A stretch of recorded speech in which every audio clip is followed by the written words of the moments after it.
ഇയാളുടെ കയ്യിന്ന് ആ ഭാര്യയും മക്കളും രക്ഷപ്പെട്ടത് എന്തോ ഭാഗ്യം. സിലു ടോക്സ്. ഇവരെ കുറിച്ചിട്ട് ഓൾറെഡി 2 വീഡിയോ ഞാൻ ചെയ്തിട്ടുണ്ട്. ആ 2 വീഡിയോയിലും ഈ സിലു എന്ന് പറയുന്ന വ്യക്തിയെ ഞാൻ വിമർശിച്ചിട്ട് തന്നെയാണ് ചെയ്തേക്കുന്നത്. കാരണം ഇവരുടെ വീഡിയോയില് ഇവര് നേരിട്ടും അല്ലാതെയും അവരുടെ കുടുംബ പ്രശ്നം പറഞ്ഞിട്ടുണ്ടായിരുന്നു. സ്വാഭാവികമായിട്ടും ഇവര് ജനങ്ങളുടെ മുന്നിലോട്ട് ചിലത് ഇട്ടുകൊടുത്തിട്ട് ആൾക്കാർ ചോദിക്കുമ്പം അതിന് ഞാൻ ഇതൊക്കെ തുറന്നു പറയുന്നു, ഇനി എനിക്ക് എന്തെങ്കിലും പറ്റിക്കഴിഞ്ഞാൽ, ഇനി കുടുംബത്തിന് എന്തെങ്കിലും പറ്റിക്കഴിഞ്ഞാൽ ഉത്തരവാദി നിങ്ങൾ കൂടിയാണ് എന്നുള്ള രീതിയിൽ അവർ സംസാരിച്ചപ്പോ എനിക്കതൊട്ടും ഇഷ്ടപ്പെട്ടിട്ടില്ലായിരുന്നു. അതുകൊണ്ട് തന്നെയാണ് ഞാൻ അവരുടെ വീഡിയോയെ വിമർശിച്ച് വീഡിയോ ചെയ്തത്. പക്ഷേ ഇപ്പൊ ഇവരുടെ ഹസ്ബൻഡ് എന്ന് പറയുന്ന പരനാറി, അങ്ങേര് എത്ര വലിയ ചെറ്റയാണെന്നുള്ളത് പുറത്ത് വന്ന വീഡിയോസിലൂടെ മനസ്സിലാവുന്നുണ്ട്. ഇങ്ങനെയുള്ള വീഡിയോസിൽ, അതായത് ടോക്സിക് ആയിട്ടുള്ള കെട്ടിയോന്മാരുള്ള സ്ത്രീകളോട് അന്നും ഇന്നും എനിക്ക് ഒറ്റ കാര്യം പറയാനുള്ളൂ, ഇതുപോലെയുള്ള അവന്മാരുടെ കൂടെ ജീവിക്കുന്നതിനും ഭേദം ഡിവോഴ്സ് വാങ്ങിച്ച് സ്വന്തം ഇഷ്ടത്തിന് അങ്ങ് ജീവിക്കുന്നേ. കാരണം ഇതുപോലുള്ള അതുങ്ങളുടെ കൂടെ ജീവിച്ചു കഴിഞ്ഞാൽ ഒരു ഫ്രീഡമോ സന്തോഷമോ സമാധാനമോ ഉണ്ടാകത്തില്ല. എന്ത് ചെയ്താലും അത് പ്രശ്നമായിരിക്കും, എങ്ങോട്ട് തിരിഞ്ഞാലും അത് പ്രശ്നമായിരിക്കും. അവർക്ക് തല്ലാനുള്ള അല്ലെങ്കിൽ വേറെ എന്തെങ്കിലും ചെയ്യാനുള്ള ഒരു ഉപകരണം മാത്രമായിട്ട് അവർ ഈ ഭാര്യ എന്ന് പറയുന്ന വ്യക്തിയെ കാണത്തുള്ളൂ. ചില ആൾക്കാരുടെ മനസ്സിൽ ഒരു ധാരണയുണ്ട്, ഞാൻ താലി കെട്ടിക്കൊണ്ടുവന്ന പെങ്കൊച്ച് എന്റെ അടിമയാണ്, ഞാൻ എന്താണോ പറയുന്നത്, ഞാൻ എന്താണോ ചെയ്യുന്നത് അതൊക്കെ സഹിച്ച് അതനുസരിച്ച് എന്റെ ഇഷ്ടത്തിന്, എന്റെ താളത്തിന് എന്റെ വീട്ടുകാരെയും എന്റെ മക്കളെയും എന്നെ നോക്കി അങ്ങ് ജീവിച്ചോളാം. ഈ കെട്ടിയോൻ എന്ന് പറയുന്ന നാറി 2 ദിവസം മുമ്പ് ഒരു യൂട്യൂബ് ചാനൽ തുടങ്ങിയിട്ടുണ്ട്, പുതുതായിട്ട് ഒരെണ്ണം. അപ്പൊ അതുപോലെ തന്നെ ചാരിറ്റി വീഡിയോ, എല്ലാ കാലത്തും ചാരിറ്റി വീഡിയോ ഉണ്ട്. ചാരിറ്റി വീഡിയോ ചെയ്യാൻ പറ്റുമെങ്കിൽ അതും ചെയ്യാം. അപ്പോ എനിക്ക് നേരത്തെ ഒരു ചാനൽ ഉണ്ടായിരുന്നു, അതിന്റെ ഓപ്പറേറ്റിംഗ് ആണെന്നല്ല, വേറെ ആൾക്കാരാണ് ഓപ്പറേറ്റിംഗ് ചെയ്തിട്ടുണ്ടായിരുന്നത്. അപ്പോ നമുക്ക് ആ ചാനൽ ചോദിക്കാനുള്ള അവകാശം ഇല്ലാതായിപ്പോയി. അപ്പോ ആ ചാനലിൽ നേരത്തെ വീഡിയോ കുറെ ഉണ്ടായിരുന്നു, ഞാൻ തനിച്ചിട്ടുണ്ടായിരുന്നു വീഡിയോയില്. ഓപ്പറേറ്റിംഗ് കാര്യങ്ങളൊക്കെ അവരാണ് ചെയ്തിട്ടുണ്ടായിരുന്നത്, അതുകൊണ്ട് എനിക്ക് അതിൽ പറയാൻ പറ്റില്ല. അപ്പൊ ഞാൻ ഈ ചാനൽ 0-ൽ നിന്നാണ് തുടങ്ങുന്നത്, വട്ടപൂജ്യത്തിൽ നിന്നാണ് തുടങ്ങുന്നത്. അപ്പൊ നിങ്ങളുടെയൊക്കെ സപ്പോർട്ട് ഉണ്ടെങ്കിൽ ഇനി മുന്നോട്ട് പോകാൻ പറ്റുള്ളൂ. അപ്പൊ ഇനി ചാനൽ മുന്നോട്ട് പോയി ഇതിൽ കുറെ കാര്യങ്ങൾ കൂടി ചെയ്യാന്നുണ്ട്. ചാരിറ്റിയും പോണ ഉള്ളവര് ചാരിറ്റിയും അതുപോലെ തന്നെ നല്ല ഓഫർ, നിങ്ങൾക്ക് ഗുണം കിട്ടുന്ന ഓഫർ ഉണ്ടെങ്കിൽ, ഏതെങ്കിലും കിടക്കാർ കാര്യമാക്കുന്നുണ്ടെങ്കിൽ അവർ പറയും, അവർക്ക് ഫ്രീ ആയി പ്രൊമോഷൻ, ഫ്രീ ആയി. വേറൊരു ചാനൽ ഉണ്ടായിരുന്നു, അതിന്റെ ഓപ്പറേറ്റർ ഒക്കെ വേറെ ആൾക്കാരാണ്, എനിക്കൊന്നും ചോദിക്കാൻ പറ്റത്തില്ല. എടോ, ആ ചാനൽ തുടങ്ങിയത് ആ പെണ്ണ. അതിന്റെ പകുതിയും എഫേർട്ട്, പകുതി എന്നല്ല അതിന്റെ ഭൂരിഭാഗം എഫേർട്ട് ഇട്ടിട്ട് ആ ചാനൽ ഇന്ന് നിൽക്കുന്ന ഒരു അവസ്ഥയിലോട്ട് അവൾ എത്തിച്ചിട്ടുണ്ടെങ്കിൽ അത് അവളുടെ മാത്രം എഫേർട്ട് കൊണ്ടാ. അവിടെ താൻ പോയിട്ട് എന്ത് തേങ്ങ ചോദിക്കാനാ? പിന്നെ പുതിയ ചാനലാണ്, 0-ൽ നിന്നാണ് തുടങ്ങുന്നത്. എല്ലാ ചാനലും 0-ൽ നിന്ന് തന്നെയാണ് തുടങ്ങുന്നത്. അല്ലാണ്ട് കേറുമ്പോ തന്നെ ചാനൽ തുടങ്ങി 1000 ഫോളോവേഴ്സ് വെച്ചിട്ടല്ല ചാനലൊക്കെ കയറി പോകുന്നത്. എല്ലാ ചാനലും 0-ൽ നിന്ന് തന്നെയാണ് കയറുന്നത് കേട്ടോ. ദയവ് ചെയ്ത് ഇങ്ങേരുടെ ചാനൽ ഒരാളും പോയി കാണുകയോ സബ് ചെയ്യോ ചെയ്യല്ലേ. കാരണം ഇത് വെച്ചിട്ട് അങ്ങേർക്ക് അങ്ങനെ ജീവിക്കേണ്ട.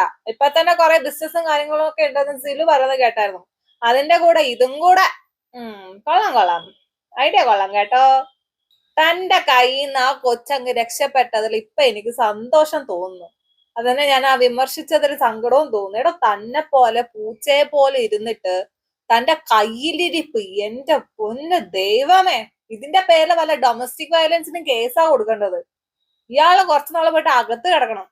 അതിനുള്ള എല്ലാ കയ്യിലിരിപ്പും ഈ മഹാന്റെ കയ്യിലിരിപ്പുണ്ട്. ഞാൻ കണ്ടിട്ടുള്ള ആൾക്കാരെന്ന് പറയുമ്പോൾ ചില ഹസ്ബൻഡ്സ്, പ്രത്യേകിച്ച് ഈ മുസ്ലിം കമ്മ്യൂണിറ്റിയിലുള്ളവരൊക്കെ പറയും അങ്ങനെ ചെയ്യാൻ പാടില്ല, ഫോട്ടോ ഇടാൻ പാടില്ല, ഇതൊക്കെ ഇതാണ് അങ്ങനെ. പക്ഷെ പുള്ളിക്കാരനെ നോ പറഞ്ഞിട്ടില്ല എന്നാണ് താങ്കളുടെ വിശ്വാസം. ആള് പറഞ്ഞാലും ഇല്ലെങ്കിലും അല്ലല്ല, ഞാനും അങ്ങനെയുള്ള ഒരാളായിരുന്നു. ഇപ്പൊ നമ്മള് സോഷ്യൽ മീഡിയയിൽ ഫോട്ടോ പോസ്റ്റ് ചെയ്യുക അങ്ങനെയൊന്നും ചെയ്യുന്നവരാ. അത് വലിയ തെറ്റാണെന്നോ നല്ലതാണെന്നോ ഞാൻ പറയുന്നില്ല, അതൊക്കെ ഓരോരുത്തരുടെ പേഴ്സണൽ ചോയ്സ് ആണ്. സ്റ്റാർട്ടിംഗ് മോട്ടിവേഷൻ ആണ് തുടങ്ങിയത്. അല്ല അതിനു മുമ്പ് ഈവൻ ഇതൊന്നും സോഷ്യൽ മീഡിയ ആൾക്ക് ഇതൊന്നും ഇഷ്ടമുള്ള ഒരാളല്ല. അപ്പൊ നമുക്ക് ഈവൻ പുറത്ത് പോയിട്ട് ഹോട്ടലിൽ പോയിട്ട് ഫുഡ് കഴിക്കുകയാണെങ്കിലും അപ്പോ ഓപ്പോസിറ്റുള്ള ആൾക്കാർ നോക്കുന്നത് ഇഷ്ടമല്ല. അങ്ങനെ ഒരു ടൈപ്പാണ്. പാർസലാണ് കൂടുതലും വാങ്ങിയിട്ട് ഫുഡ് കഴിക്കാൻ പോകുമ്പോ ആൾക്കാർ നോക്കുന്നത് എടുത്ത് പാലിന് വേണ്ടി വീട്ടിൽ കൊണ്ട് കഴിക്കുന്ന ഒരാളെ ഞാൻ ആദ്യമായിട്ട് കാണുന്നു. അല്ല അതൊക്കെ അതൊരു പോസിറ്റീവ് ആയിട്ടാണ് ഞാൻ പറയുന്നത്. മേ ബി ഭാര്യക്ക് ഇത്രയും സൗന്ദര്യം ഉണ്ടല്ലോ, അപ്പൊ ആൾക്കാരൊന്നും നോക്കണ്ടെന്ന് വിചാരിച്ചിട്ടൊക്കെ ആയിരിക്കും. അങ്ങനെയല്ല, നമ്മുടെ ഒരു കൾച്ചർ വെച്ചിട്ട് ആ ഒരു അങ്ങനെയാണ്. പുറത്ത് ഫുഡ് കഴിക്കാൻ പാടില്ല അങ്ങനെയൊക്കെ ഉണ്ടോ? പൊതുവെ എന്താ പറയാ, നമ്മുടെ ഒരു കൾച്ചർ വെച്ചിട്ട് കുറെ ആൾക്കാരൊക്കെ അങ്ങനെയാണ്. ഇപ്പൊ അവനവന്റെ ഭാര്യനെ അധികം ആരും നോക്കാൻ പറ്റില്ല, അങ്ങനെ തന്നെയല്ലേ സ്വാഭാവികം. കുറെ ആൾക്കാർക്ക് അങ്ങനെ ഉണ്ടാവും. അപ്പൊ അത് തന്നെയാണ്. അതൊന്നും ഇതിനെ സൈക്കോ എന്നൊന്നും പറഞ്ഞാ പോരാ, വേറെ വല്ലതൊക്കെ പറയണം. സ്വന്തം ഭാര്യനെ വേറെ ആൾക്കാർ നോക്കോ എന്ന് പറഞ്ഞിട്ട് പാർസൽ വാങ്ങിച്ച് വീട്ടിൽ കൊണ്ടുവരുന്ന ഒരുത്തൻ സൈക്കോ എന്നൊന്നല്ല. അതിന്റെ മുകളിൽ വേറെ എന്തെങ്കിലും ഉണ്ടെങ്കിൽ അതാണ് ഇതിനൊക്കെ വിളിക്കേണ്ടത്.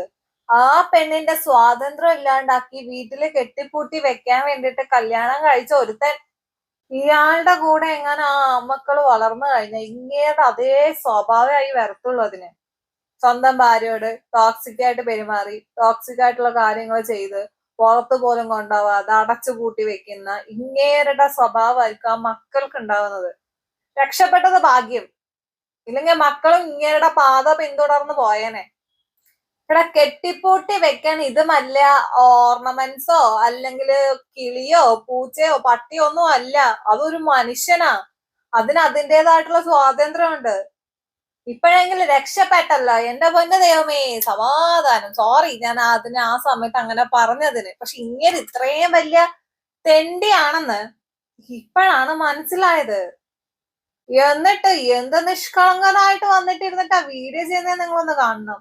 അയ്യോ, ദയവ് ചെയ്ത് ഇങ്ങേർക്ക് റീച്ച് ഉണ്ടാക്കി കൊടുക്കരുത്. നമ്മൾ പോയി ഇരുന്ന് കണ്ടിട്ട് ഇങ്ങേര് മെല്ലെ മെല്ലെ മെല്ലെ മെല്ലെ ആ ചാനൽ വളർത്തിക്കൊണ്ടുവരാൻ പോകുന്നത് എങ്ങനെയായിരിക്കും എന്നറിയോ? ഈ സിലു എന്ന് പറയുന്ന വ്യക്തി അങ്ങനെയാണ് ഇങ്ങനെയാണ് എന്നും പറഞ്ഞായിരിക്കും ഇങ്ങനെ അങ്ങനെ ഈ ചാനൽ കൊണ്ടുവരത്തില്ല. ചില ആൾക്കാർ കാണുന്നില്ലേ, കുടുംബ പ്രശ്നം അങ്ങോട്ടൊന്നിടുക ഇങ്ങോട്ടൊന്നിടുക ഇങ്ങോട്ടൊന്നിടുക അങ്ങോട്ടൊന്നിടുക. ചില ആൾക്കാര് മിസ്ലീഡിങ് കംപ്ലൈൻസ് ഇട്ടിട്ടിട്ട് എങ്ങനെങ്കിലൊക്കെ റീച്ച് ഉണ്ടാക്കി ആ റീച്ച് വെച്ച് ആ കാശും വെച്ച് ജീവിക്കും. ആ ഒരു പാത ഇങ്ങേരും പിന്തുടരാൻ പോകുന്നുള്ളൂ എന്നുള്ളത് എനിക്ക് ഇങ്ങയുടെ ഫസ്റ്റ് വീഡിയോ കണ്ടപ്പോ മനസ്സിലായി. കാരണം കേറി വന്നിട്ട് ഉടനെ ഇവരെ കുറ്റം പറഞ്ഞു കഴിഞ്ഞാൽ പ്രശ്നമാവും എന്ന് വിചാരിച്ചിട്ടായിരിക്കും ഈ ചെയർ വിൽപ്പന എന്ന് പറഞ്ഞിട്ട് ഒരു വീഡിയോ അങ്ങ് തുടങ്ങിയത്.